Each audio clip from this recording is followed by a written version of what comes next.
Okay. Yeah. Perfect. So now we can start. Thank you. Good afternoon, everyone. My name is Sergio Carrera. I'm a senior research fellow at CEPS, and I'm also the coordinator of the ASILE Horizon 2020 project, a project funded by the EU Horizon 2020 program, within which this event falls. And I would like to welcome all of you on behalf of CEPS to this webinar. As a starting point, of course, we join all those mobilizing in solidarity and compassion for people in Ukraine. And from our side, our contribution to this reality and this conversation comes from research, independent knowledge and research. And we are very grateful, actually, that the EU is funding this kind of collaborative academic networks that can also, inform and contribute to the conversation in this way, and also allow these kind of meetings to take place. Now, this webinar coincides with the publication of a new CEPS paper in the ASILE project. It was actually published yesterday, and we've been working very hard to have it, ready and launch it at this event. And the opening of a new forum in our website, ASILE Project website, where we will be posting collective academic contributions in the months to come on the EU responses to people fleeing war in Ukraine. Of course, the activation of the Temporary Protection Directive is a milestone. It is the first time since 2001 that this directive is activated. And this gives us also, let's say, an invitation, an opportunity to rethink some of the conceptual foundations and let's say, parameters of EU asylum policy, in particular, the concept of solidarity. Now, the paper has been co-authored with 3 of my colleagues who will be taking part in the panel later on: Meltem Ineli-Siguer, Lisa Bosiolute, and Leisa Brumat. And in the paper, you will find an assessment of the key issues that the activation of the Temporary Protection Directive raises, particularly in the medium and long term, but also an examination of lessons learned or not to be learned from other countries and world regions who are dealing with very similar challenges in terms of forced displacement and application of temporary protection regimes. In the cover of the paper, we chose to feature the Archangel Michael, who actually is a statue in Kiev's main square, Mercy of Independence. Because for us, it really symbolizes the integrity, the courage, and the justice for all those who are suffering in the war, for all the people who are fleeing or who have lost their lives and relatives because of the conflict. But most importantly as well, we want to send a message to everybody, similar message of compassion to all those who are caught up in the wars around the world, not only in Europe. Places like Myanmar, Eritrea, Sudan, Libya, and so forth, all those who are suffering, and not only in Europe. And this is where the notion of equal solidarity defines very well our approach, also in the paper, calling for equal solidarity and an opportunity to rethink the solidarity foundations in EU policies. Now, I will be chairing today's session, and I'm not in my best health conditions, I can tell you, but here I am also standing for solidarity. And I will be chairing, and I will have the pleasure to take you through first 2 opening speeches. First, by Commissioner Ylva Johansson, Commissioner for Home Affairs and Migration. It's a delight to have you back, Commissioner. We will also have Gillian Triggs, Assistant to the High Commissioner for Protection, UNHCR. Also, we are so honored to have you, both of you, big thanks to agree to participate in this event in such a short notice. And this will be followed by a panel debate. I mentioned before, 3 of my co-authors who will be presenting briefly the paper. Meltem, she's Assistant Professor at Süleyman Demirel University in Turkey. Lina Bosiolute is Research Fellow at CEPS, and Leisa Brumat, Chief Research Fellow at the Migration Policy Center at the EUI in Florence. And then we will have Tala Gunay, who is Research Assistant in MICNEXT Horizon 2020 project at Maastricht Center for Citizenship, Migration and Integration, the Massimate Center. So after the panel, I will come back, we'll have a brief discussion. I'm aware that Commissioner Johansson may need to leave us in advance. And then we will have a Q&A time. Please post your questions in the chat, in the Q&A chat option in Zoom. I will be selecting them, bringing them back to the panel. So let's start. Commissioner Johansson, you have the floor.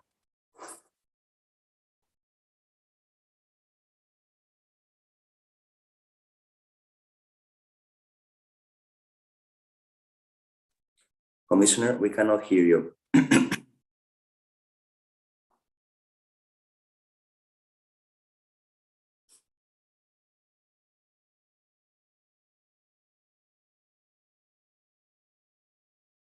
For some, before there are two windows with your name and one of them is muted.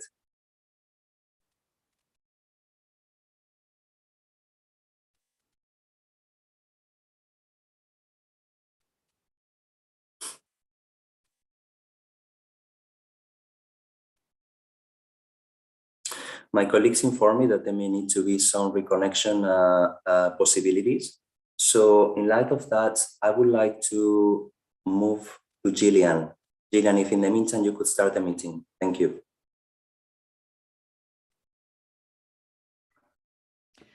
Well, thank you very much. And I was going to start by, of course, thanking Commissioner Johansson, but I'll do that later when I hear what she has to say.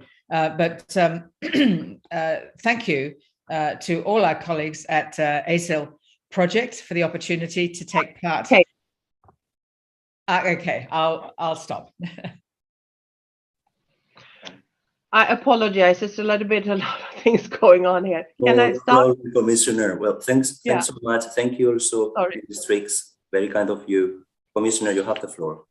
Yes, thank you very much. And I'm in the same shape as you, Sergio. I'm not so well either. I'm coughing and snoring, but we have a distance here. So just wanted to update you a little bit on the situation. You all are aware of the war, and I mean, we have Putin doing a violent military invasion in a sovereign neighboring state in a way that we never thought we should see on European soil again. So far, there are around 12 million people affected in Ukraine by this war. Around 2 million internally displaced. Almost 3 million, 2.8 million that are already fled into the European Union. The majority of those have come to Poland that are now have received 1.7 million refugees from Ukraine. We also have quite a number in Romania, 600,000. Then we have also in Slovakia and Hungary, and 250,000 in Czech Republic, even though they are not a neighboring country. Also, a lot of members of people have fled into Moldova and then go further on to Romania. 90% of the refugees are women and children, 10% are men. We have, most of them are Ukrainians, but there are also 150,000 third country nationals. The third country nationals are coming mostly towards Romania and Moldova, fewer towards Poland and Hungary and Slovakia. The main nationalities is Indian, Azerbaijan, Nigeria, and most of those people are been studying in Ukraine or been on temporary work permit. And their host countries are now starting to come in planes and pick them up and take them back. But they're all being welcomed and received in the EU member states. What we have seen so far is an unprecedented solidarity shown by EU citizens. It's really amazing to see how many people that are opening up their homes, putting up on websites, or just standing with a sign saying, I can take in a family with 2 children, or I can take 1 person, and how much they are giving money and clothes and pets food. Also, I've been visiting the borders with Romania and Ukraine. I've been in Slovakia. I've been in the border with Poland and Ukraine, and it's really amazing. And all these also solidarity shown by the officials, you know, the border guards, the police. They are also working extra time without payment, just to manage the situation. We have all the NGOs, all the volunteers. I spoke with one volunteer at the border between Romania and Ukraine, and I asked him, why are you doing this? And he just looked at me and said, we're all human beings. And I think this is really heartwarming what we see right now, how many people, not only in the most affected country, but also in other member states, people are coming in cars and buses and pick people up and to get them to different member states. So this is really amazing. Just to be a bit personal, if I compare with the situation with the refugee crisis in 2015, I was then responsible for the migration issues and integration issues in Sweden. It was the member state that took the most highest number per capita of refugees. And my impression then was really that the European Union was absent. We felt very alone. We saw a few other member states stepping in, like Germany, Austria, but we felt very alone in Sweden at that time. We took in the relocation from Greece, but that was a bit the situation. And I said to myself, now we're going to do much better than in 2015, even though this refugee crisis is huge compared to 2015. We are talking about the biggest migration or refugee crisis since the Second World War. Already almost 3 million refugees. And I must say, so far, the European Union has acted, really stepped up to this in an unprecedented way. So we had an extraordinary council already day 4 after this war started. And then I raised the issue of activating the Temporary Protection Directive. Many member states hesitated, I must say. Then we had an ordinary council meeting 4 days later. And between that, I traveled a lot. My services worked a lot. And we managed to get the proposal on the table. And during the council meeting, we managed to do the negotiations to have it adopted unanimously. And this is, as you know, the temporary directive that has been existing for 20 years and never been used. In my view, it should have been used in 2015, but that was not politically possible then. So, and also what we see now is member states stepping in to help each other. No, we have a solidarity platform that is linked to the Temporary Protection Directive. I've already had first meeting. They will meet again tomorrow, and that's where member states share information. For example, yes, we can take in this many people in this specific city. We are a little bit overwhelmed in that city, but if they take a bus or a train to that part of the country, we are ready to welcome them. We are ready to host them, to helping each other, and also to send the support needed and the civil protection mechanism, for example. So what I wanted to say about this is what we have seen so far is really that what was one of my aims when I started as commissioner, to make migration, managing migration is the issue, and we do it together. Migration is nothing to be afraid of. Refugee war is something to be afraid of. Putin is someone to be afraid of. But migrants themselves is nothing to be afraid of, but it's something to manage, and we have to manage it together. And so far, I think we have answered in the right way from member states, from citizens, from the European Union, from the Commission. But of course, this is only the beginning. Much more to come. So with this Temporary Protection Directive, that means that now, at least theoretically, 2.7 million people will have their protection. They have to apply for it. And then they will have the right to access to social welfare, to healthcare. The children can go to school. The parents can work. And we also seen that member states made a commitment, a declaration saying that if a refugee apply for a temporary protection in one member state and then go to another member state, the second member state will not send them back. And that also an unprecedented action, I should say, unanimously in the Council. So far, we've really seen one of the best sides, I should say. But it's important that we continue on this now. And I can see a few very important things that we need to stay vigilant on.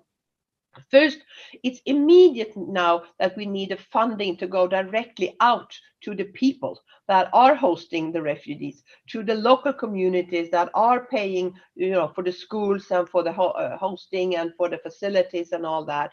The money is available. The Commission has taken the decision, but we really need to channel it out now directly, and we need the help from member states to do that in an efficient way, so that we will not be lacking funding on the ground, because I think that's important. Second, this atmosphere of solidarity need to continue, because people are going to continue coming and they will be moving around. We don't know yet where they will end up. So this is important to continue monitoring this. Third, children. Half of those arrived are children. I saw one figure that Poland have now achieved more babies than they usually do normally in a year. So it's so important that children will have some kind of normality as soon as possible. Children need to go to school or to childcare, to be part of a community, to be part of something normal. And that's also, of course, the opportunity for parents to take their steps to find a job and things like that. I think the quicker we can work on the integration, that is really, really key. The last thing I would like to mention is that I think that we have very few reports so far of unaccompanied minors, of trafficking, but I think there are quite many. But they are not being discovered yet. We had a lot of orphans in Ukraine, orphanage. I'm very worried about these children, where they are alone, and when they go on this long traveling, they're extremely vulnerable. We know by experience that in this situation, there are also criminals that take advantage of vulnerable people, traffic women and children for sexual purposes, for labor purposes, for crime purposes. I think that we really need to be very vigilant and to look for signs when there are children or vulnerable persons that might be victims of trafficking. And we should not wait until it's a fact that people have been used in this situation. Yes, maybe I stop there. And I think you started to say about the political implication out of this. And I think this is really interesting to see how we can hopefully a bit use this situation in a positive way to show that it's possible to manage even this really huge and unprecedented situation of refugees and migration and a terrible war. But if we work together and if we really show the best sides of ourselves in this solidarity, we can manage. Thank you. Thank you, Commissioner. Thank you for all the courage you've shown, in this desecuritizing the conversation in such a politically complex domains, and also for your contribution in launching and activating the Temporary Protection Directive, which indeed is a major message for people not putting the obligation to pass through lengthy asylum procedures and receive immediate protection, the possibility to have a common level playing field of rights across the EU, and really overcoming legal obstacles. And this element that you mentioned on allowing intra-EU mobility and free movement, it is indeed quite important. And hopefully this also informs the conversation in the reform of the EU Dublin regulation, the so-called secondary movements. What can we learn from this enabling free movement of people to self-relocate, with their families, friends, and how actually this relieves from pressure, so-called reception conditions and asylum system. So really, thanks so much. Next is Gillian Triggs. You have the floor, please. Well, thank you very much indeed. And thank you, Commissioner Johansson, particularly for your message that we can manage. And that very much is the message of the United Nations Refugee Agency as well. So thank you. That's spot on.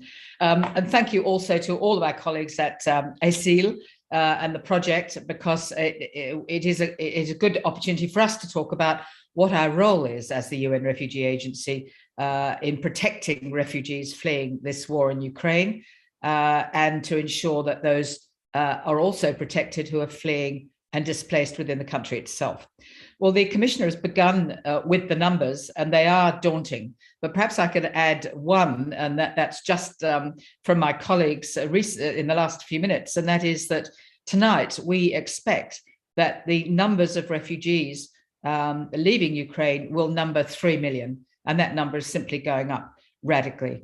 Many, of course, will move on to Western Europe. 130 third country nationals have also left, and we have an estimated 12 million people affected in the country as a whole. The conflict continues to deteriorate, and it's extremely difficult, of course, to operate. The numbers that we've both mentioned are almost incomprehensible to understand. But by contrast, the pictures of the impacts of the war are unforgettable, especially that of a young woman and her baby killed in an attack on a maternity hospital. As the Commissioner has said, the war is the greatest humanitarian crisis and the fastest growing since the Second World War. Tragically, of course, this comes at a time when we're celebrating the 70th anniversary of the Refugee Convention. The key principles of the Convention are even more relevant today than when it was first negotiated in 1951 to find solutions for what seems a very small number now, 2 million displaced people. And the Convention rests on two central ideas. Everyone has a right to seek asylum from persecution, and the absolute prohibition on the refoulement or return to a place of danger. These ideas are, of course, crucial in this humanitarian crisis in Ukraine and to the historic decision of the European Commission to apply the 2001 Temporary Protection Directive. That, of course, establishes a comprehensive regional regime that sets out the steps of each of the member states to ensure the rights of all affected individuals. Well, at UNHCR, we, of course, warmly welcome this speedy and generous response to the crisis. It ensures safety and stability, a gesture that is world's best practice and one that leads the way for other nations to follow. The decision to activate the directive is an example of solidarity, and we welcome the Commission's guidance to states for flexible border controls and measures to decongest the borders. Well, UNHCR has long encouraged the use of the idea of temporary protection and stay arrangements to ensure minimum standards of treatment, especially where people flee in very large numbers and individual status determination isn't possible. And another example, and one that we've talked about quite a bit, is Colombia's special stay permits to Venezuelans, receiving nearly 2 million Venezuelans, that ensures also their access to health, education, and employment. Well, the next step, of course, is to implement the directive in practice, and we look forward to the guidelines that the European Commission will establish to ensure access to territory, including for those who do not bring biometric forms of identity. This is, of course, a practical problem. We hope that it's possible to consider issuing some form of universal ID card, and that particular attention can be paid to identification and registration of people with special needs, such as children and families, as the Commission has mentioned. We also hope that we can see a coordinated work through the EU agencies, particularly the EU Asylum Agency and Frontex. Well, the activation by the European Commission of the Temporary Protection Directive is an inspiring show of solidarity, and one that's envisaged by the Global Compact on Refugees. It's the key principle of the Global Compact, and that is one of equitable sharing of the burdens and responsibilities of refugees.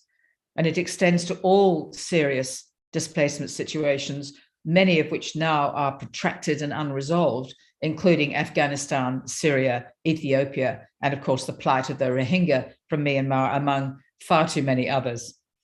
We know that we can count on the EU's contribution to peaceful resolutions of conflicts, and we particularly thank the Commission for their support to the Afghan Refugee Support Platform and to the Sudan and South Sudanese initiatives, all of them examples of EU leadership.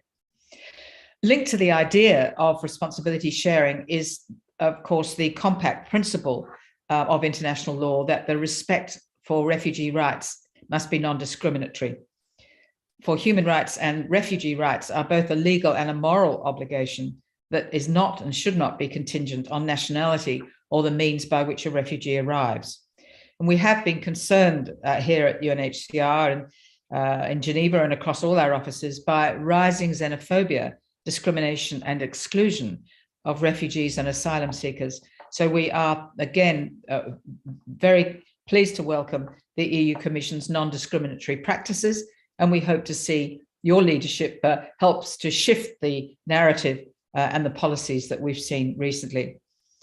We also hope that the crisis in Ukraine, tragic though it is, will stimulate a new momentum for negotiations on the Pact on Migration and Asylum. But now, if I may, I'd like to turn briefly to UNHCR's responses to the humanitarian crisis itself. We have two, if you like, geographical priorities. One is the protection of those affected by the war in Ukraine itself. And two, the protection of refugees who've fled to Poland, as the Commissioner has said, the majority going to that country, but also to Moldova, Romania, and other European countries as refugees move on to find support with friends and families. So first then, what is the UNHCR's role inside Ukraine, where over 12 million people are negatively affected by the shelling, of course, by the loss of their homes and the lack of basic food, water, and electricity?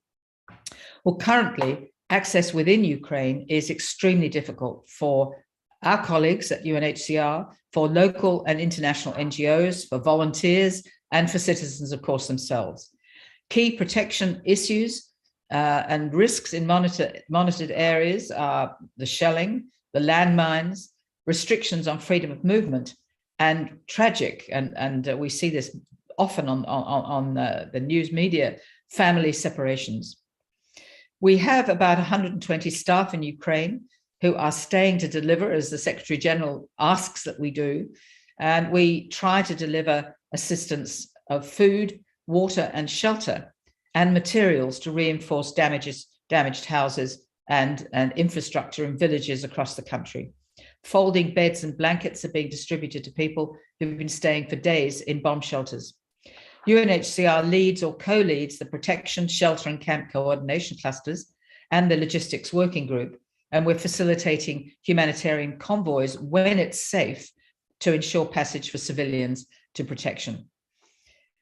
But in addition to the basic humanitarian responses that, of course, UNHCR plays a role with our partners in achieving, attention is now turning, and the Commissioner has raised this, to the key and wider protection risks, especially for people with a disability, the elderly, and women and children.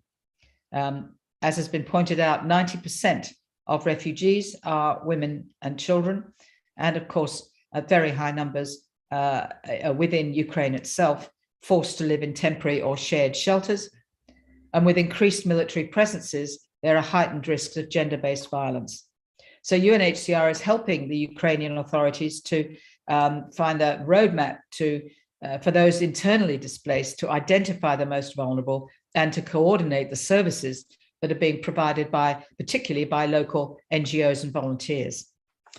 Well, cash, of course, is king in a humanitarian crisis, and one of the vital means of protecting people and helping communities to support themselves is by stepping up our cash program. And we're doing that at the moment with small cash assistance to IDPs, and a larger cash program is being developed. And finally, with regard to the inside activities of UNHCR within Ukraine, information is an absolute priority. And we've set up gender-based violence hotlines and websites, which, while they're in truth only partially functional, they do give people access to information, to advice on the next steps, and to where services are available, if they're available. But secondly, then, the question is, what is UNHCR's role outside Ukraine with the bordering countries, including, of course, Poland, Moldova, Slovakia, Czechoslovakia, or the Czech Republic, and others? Well, access to territory and immediate protection are the biggest needs, and we applaud and recognize the open policies of these bordering countries. This, of course, needs to be on a non-discriminatory basis, and non-discriminatory on the grounds of race, nationality, and ethnicity. For, as has been pointed out by the Commissioner, Ukraine does host over 2,000 students from 30 other countries, and it has welcomed Afghans who fled for safety, who will now be uprooted for a second time. These are people who are fleeing along with Ukrainian nationals. But we are aware of some disturbing reports of the denial of access to certain racial groups, and we're very grateful for clear statements by European governments of their non-discriminatory policies. A primary role of the UN Refugee Agency is, of course, to support governments as hosting refugees, and we're working to enhance reception capacities. We have core relief items being placed in new warehouses in Poland and Moldova. And of course, we're providing the blankets, tents, winterization and hygiene kits, along with mattresses supplied by generous donors, including IKEA, providing thousands of mattresses. And of course, I mentioned them, but there are many, many other donors providing both financial support and support in kind. We are, as has been pointed out, particularly worried about the risks of trafficking of young women and girls. And we are working to ensure monitoring and other protection advices and coordinations techniques are available. We're stepping up our investment in call centers and community-based protection, in GBV protection, and ensuring that we have people on the borders monitoring to identify the risk of trafficking and sexual exploitation. And I think the Commissioner is right in saying we must look for the signs, but we can't wait until it's until it's too late. We're also promoting awareness, specific messages on sexual exploitation and abuse, and we've launched a Stay Safe campaign targeting refugees in several languages. We're also concerned about unaccompanied. I'm sorry? Can you please conclude? Can you please conclude? Yes. We're also concerned about unaccompanied and separated children. And I wanted to mention, if I can, very briefly, that we, with UNICEF, have established a Blue Dot Hub as a safe space for children. We also have mental and psychosocial support for all the new arrivals. So that's broadly what we're doing. And so I'd just like to conclude by saying that we are first and foremost a humanitarian agency. Protection is what we do and what our colleagues are trained to do. And we support the EU and all the European governments in responding to this crisis. And we value your generosity and the welcome to all those in need of protection. Thank you very much. Thank you. Thank you. What an amazing overview. Everything that UNHCR is doing. So great. You know, the role you've mentioned, protection-driven role, firmly anchored on human rights. Thank you also for highlighting the Global Compact on refugees. The ASILE project indeed takes special issue on implementing the GCR. And you've mentioned responsibility sharing as one of the key political commitments, but also non-discrimination and non-refoulement as actually legal obligations by all member states, irrespective of the commitments laid down in the GCR. So thank you very much indeed. Now it's time for our panel. I will start with Meltem, and each of the panel contributors will be speaking briefly, no formal presentations, so that at least we could ensure that hopefully Commissioner Johansson can listen to all the panelists before leaving. Meltem. Thank you, Sergio. Esteemed colleagues, good afternoon. I wish to thank Commissioner Ivalson and Assistant High Commissioner Triggs for their valuable opening speeches and Sergio for chairing this distinguished panel. As a result of Russia's unlawful use of force, as of today, 3 million persons have been forced to flee Ukraine, and the mass displacement from Ukraine to the Union has led to the activation of the Temporary Protection Directive for the first time since its adoption in 2001. Today, I'll be focusing on the activation of the Temporary Protection Directive and identify a number of lessons that can be drawn from Turkey's experience with temporary protection. The Commission considered Temporary Protection Directive to be the most appropriate instrument to respond to the large-scale displacement from Ukraine and proposed Ukrainian nationals, third country nationals and stateless persons who cannot return to the country of origin and their family members to receive temporary protection in the Union. As the Commissioner Ivalson also mentioned, the directive is indeed the right instrument to respond to the massive fluctuations, as it provides a temporary protection status that confers temporary resident permits, access to healthcare, shelter, social benefits, education for minors, and access to the labor market. The directive, by offering time-limited group protection, also helps host states like Poland to manage a massive fluctuation without overwhelming their asylum capacity. Who will receive temporary protection in the Union is an important question. The Council adopted slightly different eligible criteria than the Commission and decided that Ukrainian nationals, third country nationals holding refugee status in Ukraine, and their family members will be eligible for temporary protection in the member states.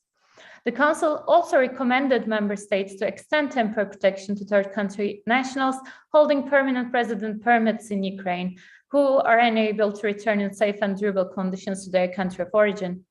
Yet, member states are not obliged to give temporary protection to stateless persons, asylum seekers, and other third country nationals who were residing legally in Ukraine and had to flee due to conflict. This, depending on how eligibility criteria are applied by the member state, may lead to inconsistent and potentially discriminatory national approaches towards third country nationals in different member states. Although Temporary Protection Directive is the right instrument to respond to the displacement from Ukraine, it belongs to another era of the EU Asylum acquis, in which the objective was to provide minimum standards and prevent secondary movements at all costs. Because of it, there are gaps in the directive or issues that remain unregulated, which need to be filled by the EU in addition to member states.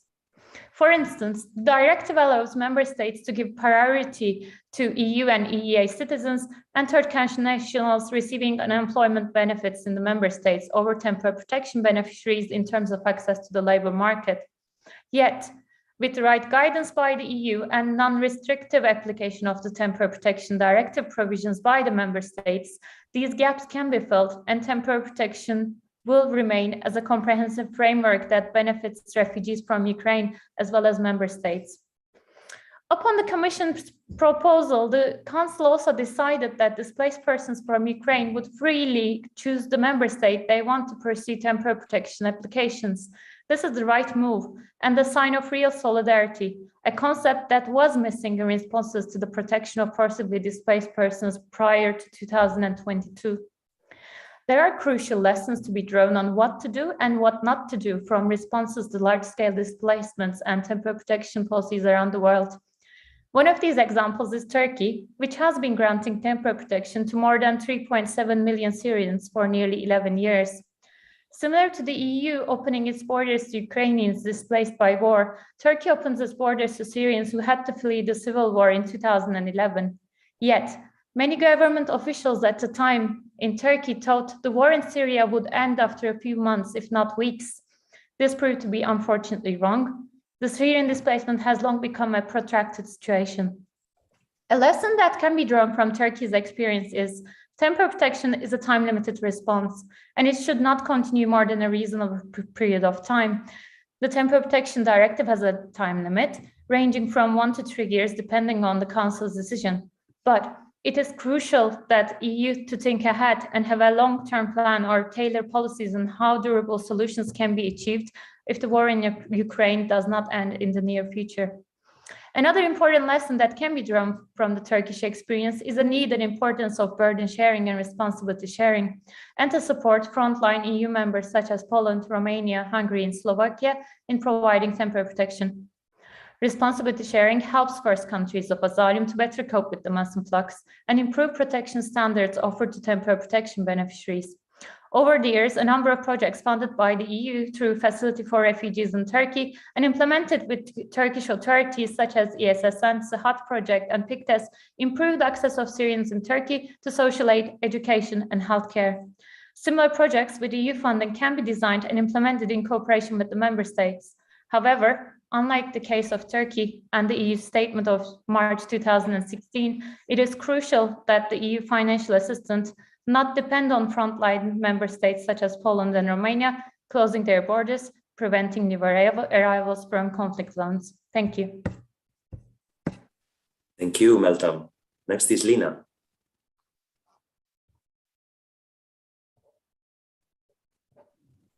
Good afternoon, and I also would like to thank Sergio for convoking the seminar and distinguished speakers, Commissioner and Gillian Triggs for starting off.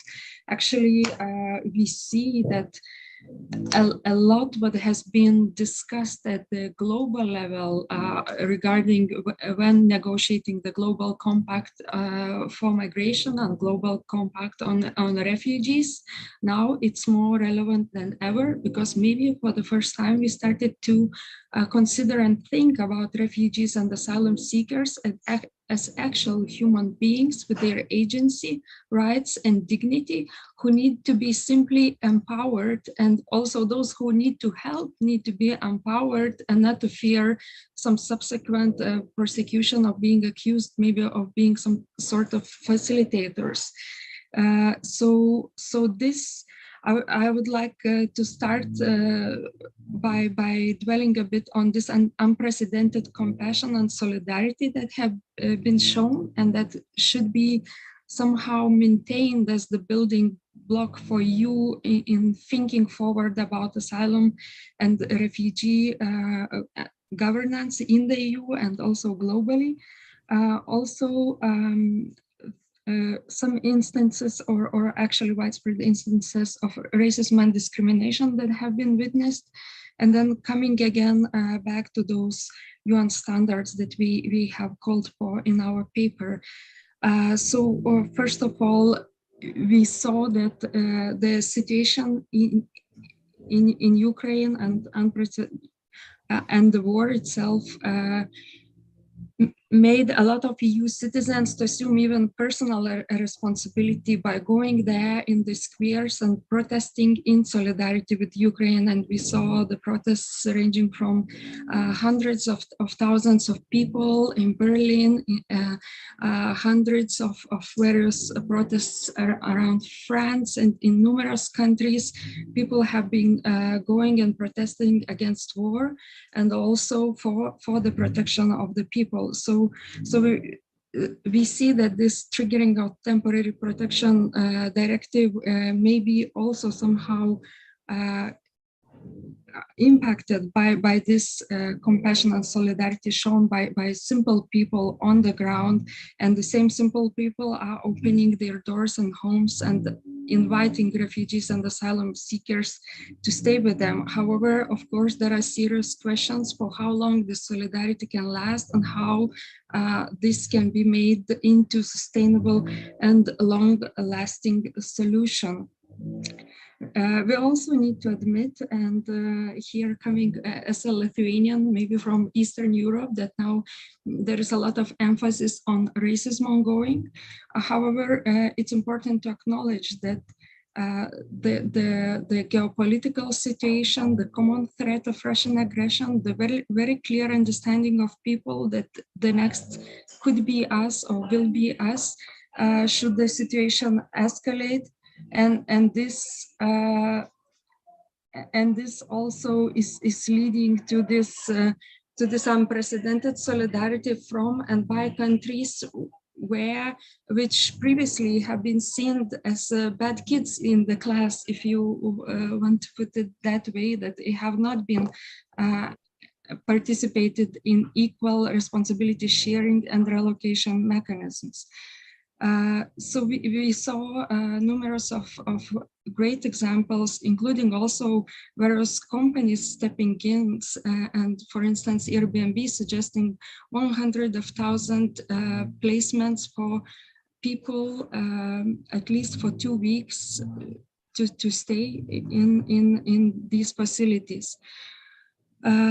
However, solidarity with people like us comes with the touches of racism and discrimination. And this is very unfortunate that this has been seen in evacuations itself in Ukraine, and also racism and discrimination at the borders that has been widely covered by various international media, also human rights organizations, as well as UN special rapporteurs who have univocally condemned such instances. And we are very glad that European Union spokespeople, including in the Parliament and Commission itself, have also univocally condemned any instances of discrimination.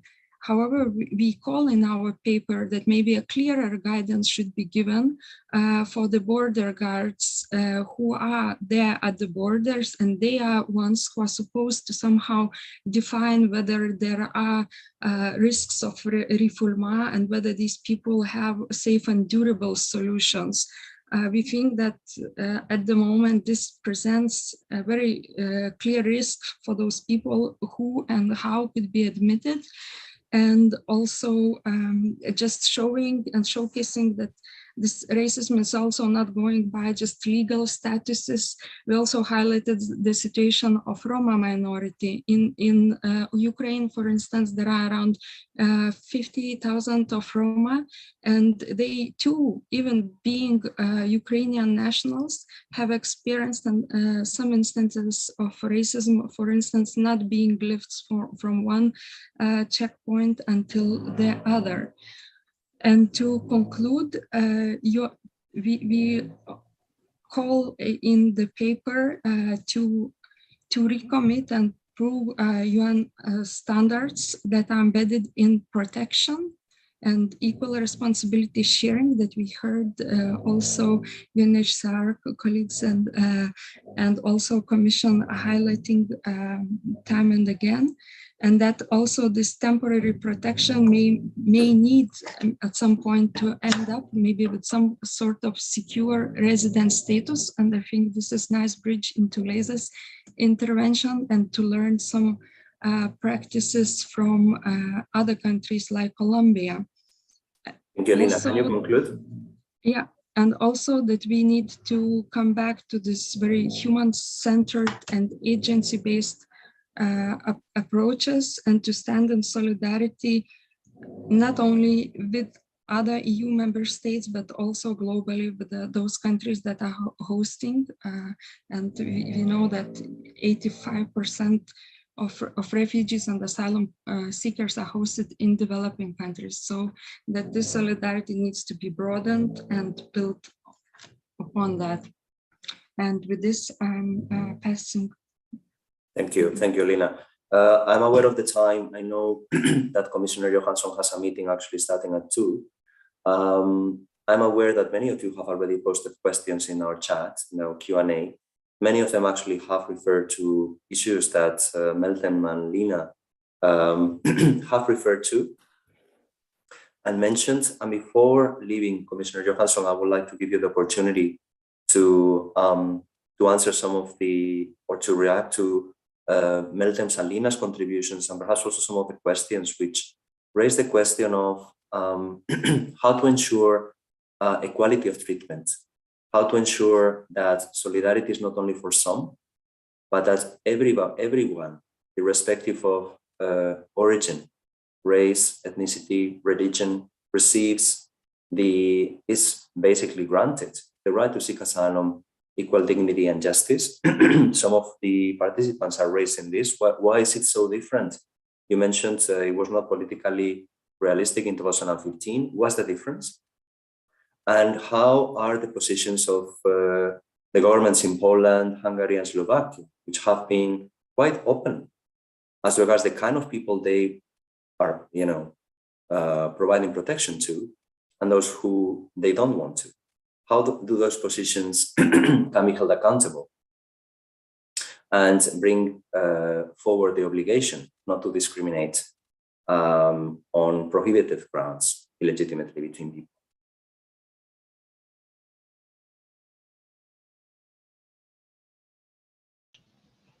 There was a lot of questions, but I would try to answer and give a few comments.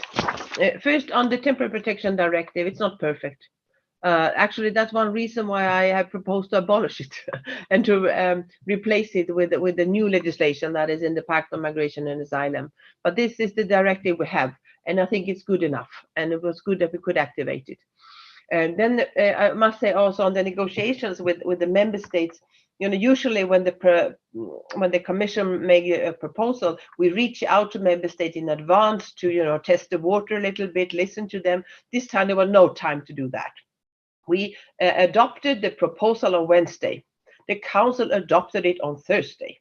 So we had a few negotiations in the Council, but I must say it was very minor ones, taking into account the very short preparation period and that we didn't had any possibility to reach out to member states in advance.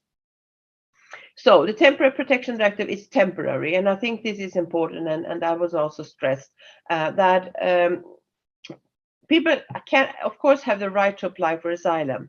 So far, only 13,000 asylum applications, as from yesterday, has been made. So this is very few out of the almost 3 million refugees that have come. Of course, they can, with the Temporary Protection Directive, they have time to apply for asylum later. But we also saw from the previous crisis in 2014 with the Crimea that the big majority, or at least half of them, last time didn't apply for asylum, or they stayed on other grounds. For example, that they were giving residence permit on the basis of a labor permit. So that could be the case again. We don't know that, but the Temporary Protection Directive gives us some time to deal with that. I must say to you that I have no reports at all of any discrimination at our EU borders. When I reach out to member states, and I've done that immediately when I heard some reports on discrimination, especially of people with African origin, and they all say that, and also when I'm visiting borders, that everybody is welcome. We rescue everybody and welcome everybody that needs to flee from Ukraine. There was initially some reports on the Ukrainian side of people not being allowed to leave Ukraine. And I reached out to the Deputy Prime Minister immediately when I got these reports. And my impression is now that this has been solved, so that everybody also is letting out of Ukraine. Of course, you have always to stay vigilant if there is any sign of racism or different treatment of people. But I must say that my impression is that member states are welcoming everybody. Those that do not are students or have a short-term residence permit in Ukraine, they should, of course, not occupy the reception facilities for a long time, or they should go back to the homes that they have. And that is also what is going on. What is the difference between 2015? I think one of the big differences is that we actually learned a lesson, because in my view, that was a failure from the European Union. And also what you remember in 2015, I mean, the war in Syria started in 2011. European Union started to be really concerned when exhausted people were already on European territory, walking along the routes.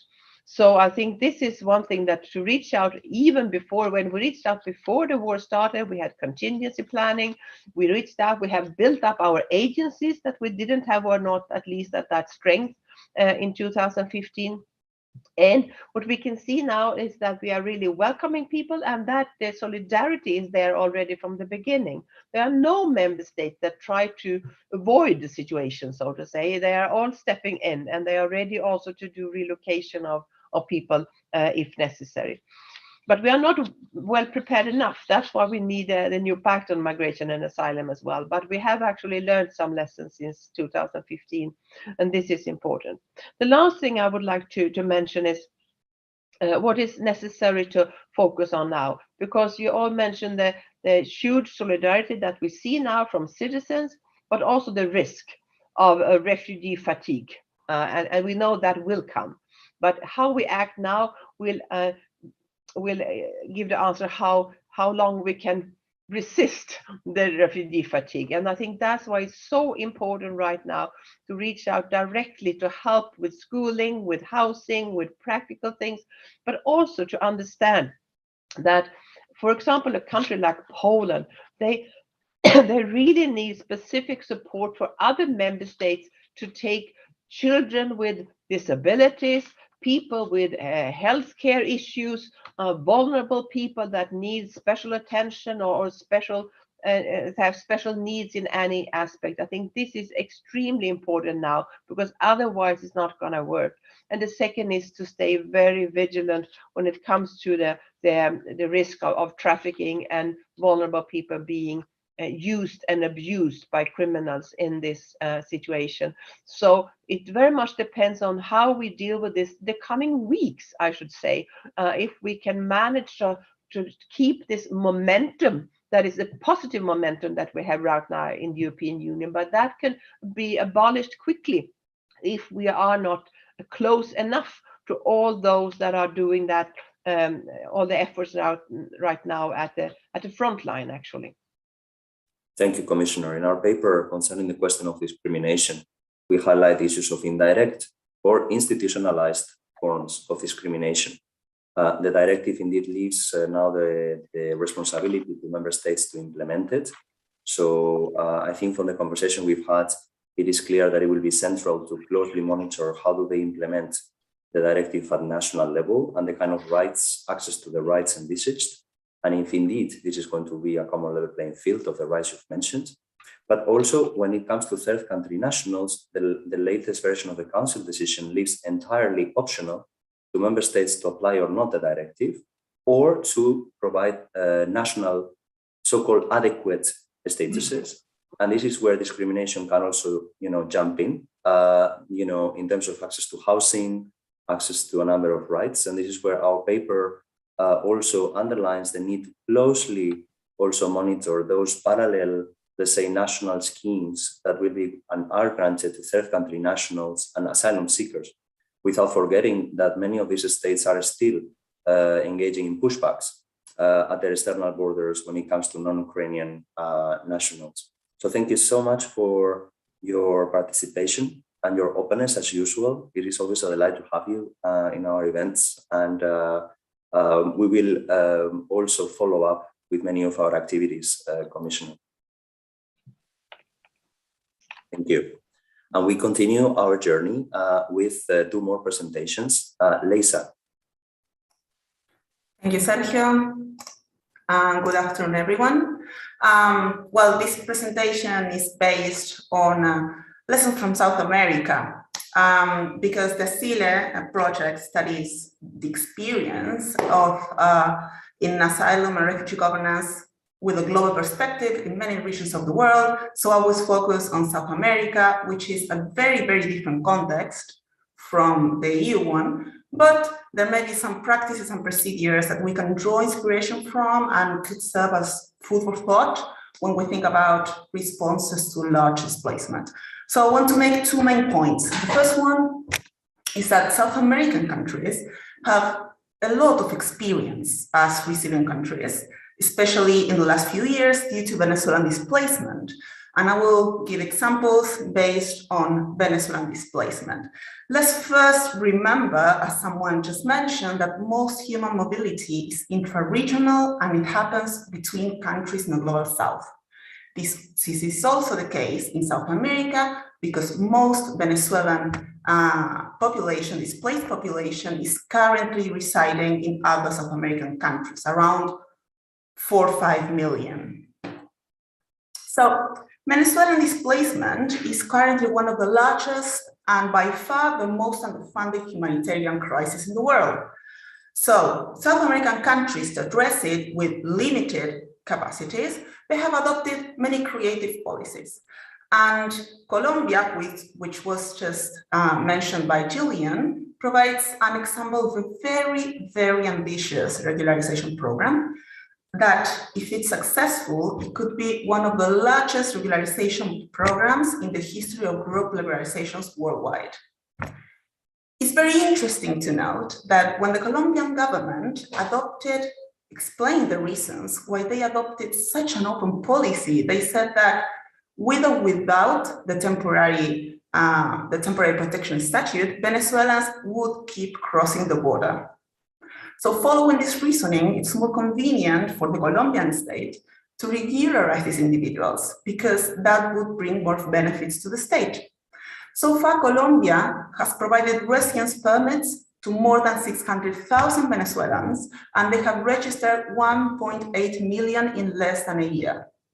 These are impressive numbers, especially because this was done in such a short amount of time and with limited capacities. Brazil also provides a very interesting case because Brazil is currently granting both refugee and migration status, migration residence permits, independent from the reasons why Venezuelans left their country. This means that in practice, in Brazil, there is no real difference between migrants and refugees because both categories have access to a very similar set of rights, and the choice of applying for migrant or refugee status largely depends on migrants themselves. So this policy adopted by Brazil resulted in the highest regularization rate of Venezuelans in the region, in all of South America. These pathways for regularization in these two countries provide Venezuelans with equal access to social welfare and to the formal labor market. My second point is that South America currently has the most progressive and the most liberal migration and asylum policies in the world, at least on paper. And a great example of this is the Cartagena, the extended definition of refugee, which provides a very expansive and inclusionary understanding of refugiehood, including foreign aggression and internal conflicts, which are both of central relevance to the Ukrainian situation right now. But the crucial thing is that in South America, regularization, pathways for regularization are at the center of migration governance. And these policies are relevant because they contribute to economic growth, to the enforcement of rights, and because they empower many actors, especially the civil society, in the process of implementation and enforcement. These regimes are all very far from perfect, but they have been adopted because pathways for regularization are based both on humanitarian and also pragmatic considerations. What these countries wanted to do is wanted to expand access to rights while also keeping control of the territory and border crossings. So regularization in South America is seen as a way of increasing access to the legal job market and to documentation, which in the end is helpful for the state. So I would finally like to say that these normative approaches are based on longer term normative traditions, very much solidified in South America, which have been labeled as Republican internationalism by Long and Schultz. Most South American countries currently oppose Russia's invasion of Ukraine, and this is independent from the political orientation of the government and from relations with the US, which have worsened during the Trump administration. The current biggest divide is between democratic and authoritarian governments. And we can see that in the case of Venezuela, which is the only country in the region that supports Russia. So this finally shows that openness can sometimes go beyond the political orientation of the governments, and it depends on longer term factors such as normative traditions. Thank you very much. Thank you, Lisa, for your excellent presentation, also showing other ways to do things, and the unspoken sometimes, idea, regularization, leaving that option to people, whether to apply for asylum or just regularize their status, and for pragmatic and humanitarian reasons, how viable it can be. So thank you so much. So the last speaker is Tala. Tala, you have the floor. Thank you very much, Mr. Sergio, and thank you for having us here today. Today's webinar comes at a critical moment indeed.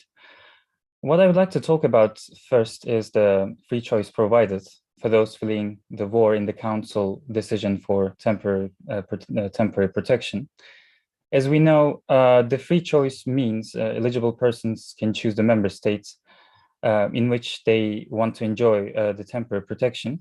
This is possible mainly because of the existing visa-free regime. Together with this, according to the recitals of the implementing decision, Article 11 of the directive will not apply. So the member states agree to allow intra-EU mobility and secondary movements for the beneficiaries throughout the temporary protection period. Now, it is interesting to see that this has been different for the applicants of international protection all along. We know that they are subject to strict rules preventing secondary movements, and in many ways, they can make an application only in the first member states of arrival, as for the Dublin regime. So in this sense, the eligible persons for temporary protection will essentially enjoy free movements, whereas the applicants for international protection cannot and should not move. I believe this stark contradiction signifies once again how the main issue has always been the unequal solidarity and structural discrimination among the member states, rather than the secondary movements of the asylum seekers. And the second point I would like to make concerns the new Pact on Migration and Asylum and its possible application soon. And I think this unjustified war in Europe can be a justified moment for the EU to rethink its fresh start in the new pact and to align its policies towards its existing commitments, in particular the Global Compact on Refugees. So an example I will give in this regard is the new solidarity mechanism in the new pact. This can take the form of relocation, return sponsorships, or capacity building and operational support. But this flexible understanding of solidarity may open the door for selective and discriminatory solidarity. The current war has shown us that the member state could very well resort to another way of solidarity specified in the proposal other than relocations, depending on the country of origin or even the ethnicity of the asylum seekers. So this might lead to dangerous discriminatory practices. Also, the new pact offers a new crisis management toolbox, repealing the Temporary Protection Directive and featuring an immediate protection status instead. While it is a welcome development that immediate protection gives its beneficiaries the rights associated with the international protection, its scope is narrower than that of the temporary protection, covering only exceptional circumstances of armed conflict. Here, the draft legislative resolution of the Parliament for this proposal could create the middle ground, as the Parliament would like to amend the immediate protection with the prima facie international protection. So this would similarly apply to a situation of crisis and prioritize certain group of applicants for international protection.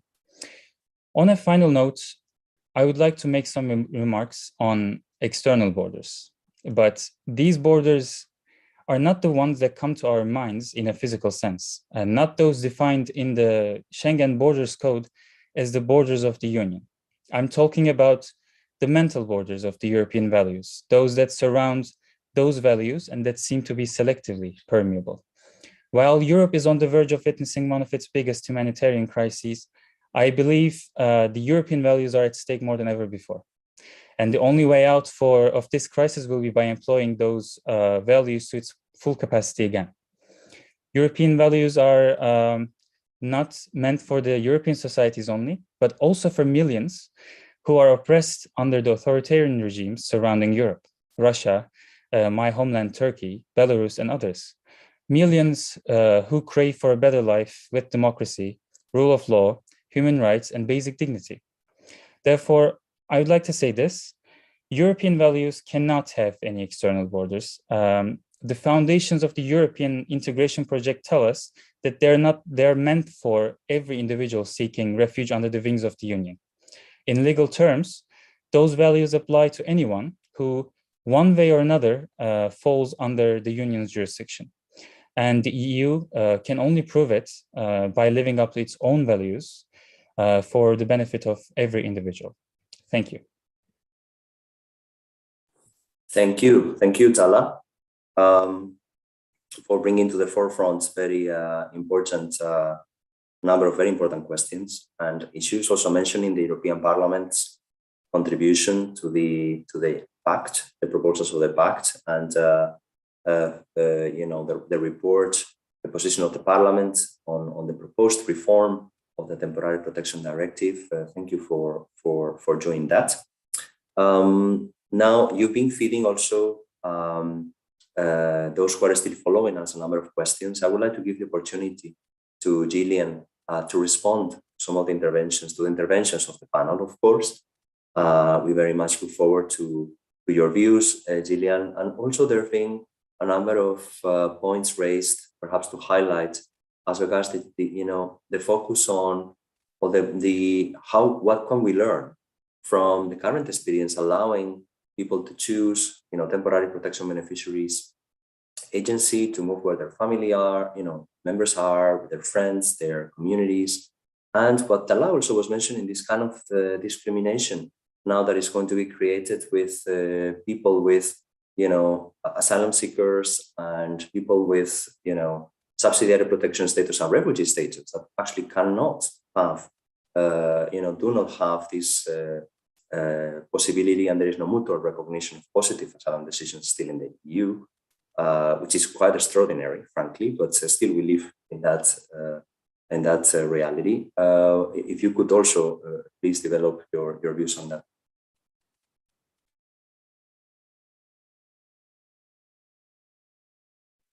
Well, thank you very much, and thank you for the very helpful interventions. And I really, of course, want to consider them a bit more. And not being an expert on EU law and these mechanisms, I think the first point I want to make, and you may be making a different point, but my understanding is that people can make the application and will get, in most cases, the temporary protection benefits, which will integrate them for many critical purposes.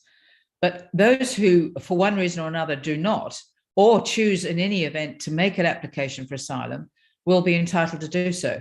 But then we will see a variety of responses. We will see some countries with very advanced asylum processes that will have a proper rule of law process, and we will get, one would hope, a fair outcome, which would give them then refugee status, which of course is the highest status you can get in terms of international law and the obligations under the Refugee Convention. But there will be other states where they do not have developed asylum capacities, and where we can see people falling between the cracks. And is that, perhaps I could throw the question back to you, is that really what you see as the fundamental flaw in this situation, that we haven't really ensured that we're going to get protection on a clear basis across all countries within the European Union? Thank you, Gillian. I think this question goes to the panel. Who would like to take it up? Perhaps Melton, or any of you who would like to also express views on this point? Melton? Yes, thank you, Gillian. If I get it correctly, you're asking that what we identify as the main problem is the fact that a group of third country nationals are not granted temporary protection, right? Yeah, well, I think the issue in relation to discrimination is because normally we would expect all third country nationals who were perhaps staying legally, be it students, be it asylum seekers, be it refugees or complementary protection status holders as well, to receive temporary protection. Because the idea between temporary protection is to grant sudden, immediate protection to a group of persons fleeing war. And in this case, of course, Ukrainian nationals deserve protection, but for temporary protection as a protection framework to offer all the benefits and to ensure the principle of non-discrimination is respected, I think it should have been given, and the borders as well. I mean, the Commissioner, you also mentioned that the borders are open to all, but I have read otherwise news and reports about based on ethnicity or nationality, people have been stopped at the EU borders. So a true non-discriminative framework for me personally would include all third country nationals, refugees, asylum seekers, be it those who were staying in short or long-term visas, not necessarily permanent residents in Ukraine, as well as the Ukrainian nationals. That would mean a very comprehensive, non-discriminative temporary protection for me. I hope I at least addressed some of your questions. Thank you. Thank you. Perhaps Tala, because you also were mentioning this point. Thank you very much. So what I could say, especially about Ms. Trigg's comment on the imbalance of the asylum systems of individual member states, since Tampere, perhaps we have been witnessing an advanced improvement of the legislative framework. Whereas since a long time, a race to the bottom when it comes to the application of those rules. So perhaps this is the kind of solidarity that we need at the moment, that a race to the top starts. When it comes to the insufficient asylum capacity of the member states, they would better start improving their asylum capacity when the time is, when the help is needed, when the solidarity is needed. So I remember very well at the time when the Unhcr, the Commissioner, Unhcr was making the point about the fact that towards Poland that solidarity is not an a la carte dish to pick and choose or give it back. What I'd like to add to that is that perhaps it is something to be convinced for all member states that it's a healthy dish. It's a healthy dish, maybe not the best taste, but to get and eat and clean the dish for the sake of everyone around the table. So perhaps that's what I could add to the discussion on the differing asylum capacity of member states. Thank you. There are a couple of questions also. Gillian, would you like to react? Well, no, exactly. I like your phrase "race to the top." I think that's great. We might use that. I think there are different issues with third country nationals, but we too are very well aware of reports at the borders of racially based discrimination. So the key question is this a poorly trained border guard on a frolic of their own, and a racist one at that, or is it something that's systemic? And we understand that these are single border guard issues and not reflecting a racist approach. But it may be, as the Commissioner said, that these incidents have actually occurred less at the entry area than at the departure point with Ukraine, but we need to get these facts right. But there's no doubt, interestingly enough, and I'm pleased that you've raised it, this is something that we are asked about a lot. And we have to get a clear view as to exactly what the facts are. But there's no doubt we have been receiving reports that support the allegations at individual levels, but not systematic. Thank you. Back to you. Thank you. Yes, our paper indeed also includes evidence reporting discriminations, both at the time, affecting both the human right to leave the country, but also to have access to asylum and to protection. And this is in a context where we know, and even the representatives of the governments of countries like Poland and Hungary have even vocally expressed before the Court of Justice when there was the assessment of the relocation decision in 2015 that they did not want non-European asylum seekers. And the court said this contravenes the EU Charter of Fundamental Rights, Article 21. This is unacceptable in the EU. So they've made the position very clear before. But there are a couple of questions, perhaps for Lina and Leisa. One participant raises the question, is this a change of paradigm? You know that the Temporary Protection Directive is being activated. Can we read this as a paradigm shift or a continuation or exacerbation of certain dynamics, perhaps for Lina to think of? And for Leisa, there are a couple of participants raising question of access to rights, because as we've learned, the Temporary Protection Directive provides, common ceiling, a ceiling of rights, socioeconomic rights, and family also reunification rights. But what can we learn from the South American experiences that you mentioned in terms of effective access to those rights? Because one thing is to have the rights, in the letter of the law, and another one, when thinking of work, for example, or housing, to have actual and decent access to, decent work and meaningful access to adequate housing. Lina, would you like to comment on this? Yes, so I would start by recalling the words of former UN Special Rapporteur Francois Crépol, who would be saying that our current migration and asylum policies were designed more to satisfy the voters or the populations where those refugees and asylum seekers are hosted, rather than to respond to people's needs. And therefore, we find and we stress in our paper that this human-centered approach, bringing back the agency for people, where they want to go, where they want to stay, where they see their highest chances of integration, is so important and would need to be considered as a paradigm shift. I think the fact that, for instance, even large number of people arrived in Poland, but those institutional capacities have been hardly tapped, at least in the very beginning of this crisis, when it has been just unfolding,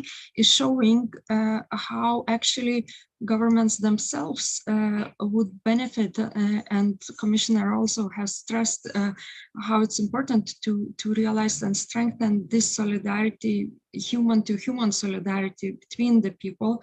However, it comes with this uncertainty and costs of various bias, be it racial, ethnic, religious, also gender, and we heard also some warnings of regarding potential abuses in those person-to-person contexts. So one needs also to be cautious and to have the safety net or mechanism that is there set by the governments and by the European Union. And I think changing this paradigm from what we had so far on prevention, on containment, on basically keeping people out of sight, out of mind, currently more into the society, into the center of various societal issues. Finally, we're speaking about education, labor.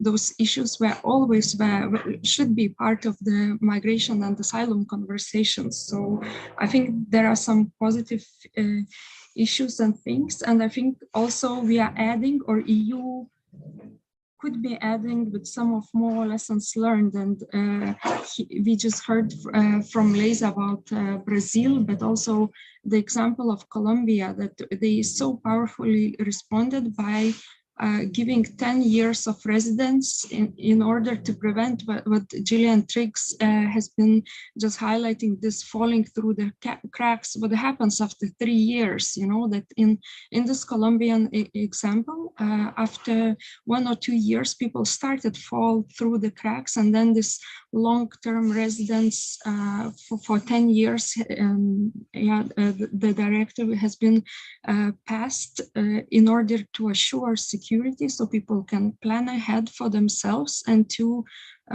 design their futures. Thank you, Lina.